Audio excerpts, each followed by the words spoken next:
الحمد لله رب العالمين الرحمن الرحيم مالك يوم الدين إياك نعبد وإياك نستعين اهدنا الصراط المستقيم صراط الذين أنعمت عليهم غير المغضوب عليهم ولا الضالين آمين. ألف لام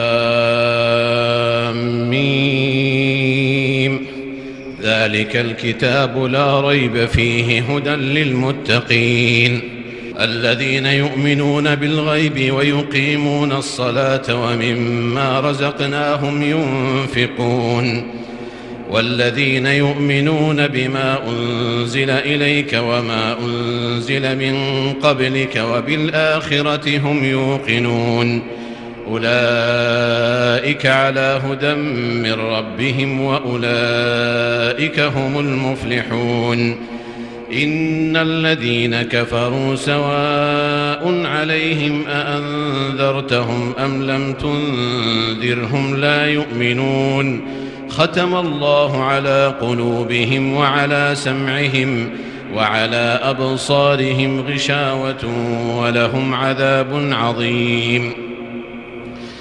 ومن الناس من يقول آمنا بالله وباليوم الآخر وما هم بمؤمنين يخادعون الله والذين آمنوا وما يخدعون إلا أنفسهم وما يشعرون في قلوبهم مرض فزادهم الله مرضا ولهم عذاب أليم بما كانوا يكذبون. وإذا قيل لهم لا تفسدوا في الأرض قالوا إنما نحن مصلحون ألا إنهم هم المفسدون ولكن لا يشعرون.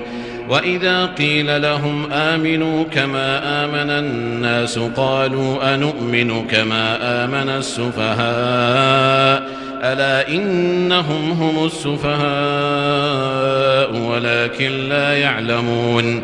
وإذا لقوا الذين آمنوا قالوا آمنا وإذا خلوا إلى شياطينهم قالوا إنا معكم إنما نحن مستهزئون الله يستهزئ بهم ويمدهم في طغيانهم يعمهون. أولئك الذين اشتروا الضلالة بالهدى فما ربحت تجارتهم وما كانوا مهتدين.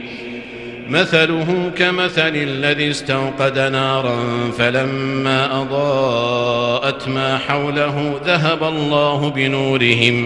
ذهب الله بنورهم وتركهم في ظلمات لا يبصرون صم بكم عمي فهم لا يرجعون.